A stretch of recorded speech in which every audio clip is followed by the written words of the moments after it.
Dans un article du Sud-Ouest du 14 décembre 2013, on apprend que le député socialiste Vincent Feltès a, je cite l'article, reversé une partie de ses indemnités de député, 50 000 €, pour le financement du projet de la Grande Mosquée de Bordeaux, piloté par M. Tarek Oubrou. Est-il normal qu'un député de la République française verse 50 000 € provenant de son indemnité parlementaire afin de participer au financement d'une mosquée? La France est quand même un État laïque qui interdit normalement le financement et la subvention des cultes. En effet, la loi 1905 dit « La République ne salarie ni ne subventionne aucun culte ». L'indemnité parlementaire étant, je cite là le site de l'Assemblée nationale, destinée à compenser les frais inhérents à l'exercice du mandat. On est quand même en droit de se demander si le financement d'un projet de mosquée rentre légitimement dans les frais inhérents à l'exercice d'un mandat pour un élu de la République. N'est-ce pas là plutôt un parfait exemple d'un détournement d'argent public venu et issu des impôts français au profit d'un culte? Dans cette affaire, qui sent quand même très fort le clientélisme électoral, spécialité qui a le vent en poupe ces temps-ci, il est bien évidemment totalement fortuit que M. Feltès soit le candidat socialiste à la mairie de Bordeaux, bien évidemment. Il est aussi parfaitement fortuit que M. Oubrou, porteur du projet de mosquée, soit aussi l'autorité religieuse de la Fédération des musulmans de Gironde, qui, au sein de l'UEIF, branche française des frères musulmans, je le rappelle, se trouve contrôler les principaux lieux de culte musulmans de Gironde. Quand M. Juppé déclare avoir toujours soutenu le projet de grande mosquée de M. Oubrou, quand M. Feltès verse 50 000 € au bénéfice de ce même projet, à quelques mois des élections municipales, tout ça n'est bien évidemment qu'un pur hasard. Enfin, hasard ou pas, quoi qu'il en soit, et même s'il faut reconnaître une certaine habileté à M. Oubrou pour susciter les dons et les arrangements de la part des responsables politiques bordelais, la question que pose l'Union de défense des citoyens et des contribuables reste absolument justifiée.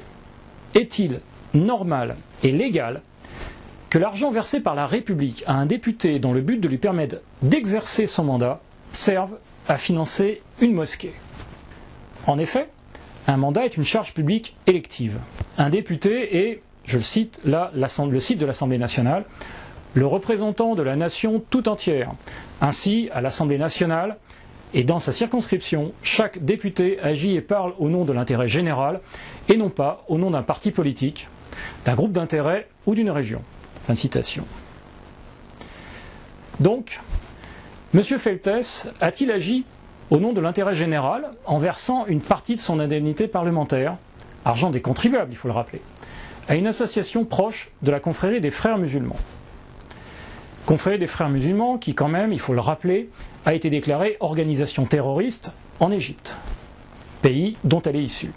M. Feltès a-t-il agi dans le respect de l'esprit de laïcité et de séparation entre les cultes et l'État quand il reçoit l'argent des contribuables, censé lui permettre de faire son travail d'élu, et qu'il transfère ce même argent dans les caisses d'une mosquée?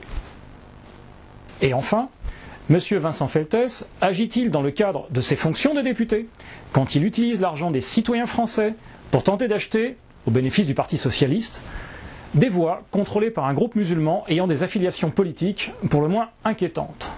La réponse à ces trois questions est bien évidemment non. En conséquence, l'Union de défense des citoyens et contribuables, l'UDCC, demande à M. Feltès de revenir sur la décision de contribution au financement de la Grande Mosquée de Bordeaux et demande à la Fédération des musulmans de Gironde de rembourser la somme des 50 000 € indûment perçus.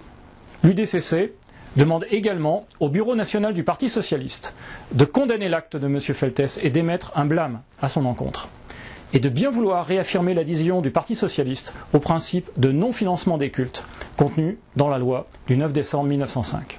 Et enfin, l'UDCC demande aux citoyens et contribuables lésés par l'acte de M. Feltès de bien vouloir appuyer la demande de remboursement des 50 000 € par un appel téléphonique, un message ou un courrier à son secrétariat. Les coordonnées du secrétariat de M. Feltès vont suivre dans cette vidéo. La Déclaration des droits de l'homme et du citoyen, dans son article 15, dit « La société a le droit de demander compte à tout agent public de son administration. » Donc, restez polis, mais soyez fermes. C'est quand même votre argent que M. Feltès a indûment utilisé dans cette affaire.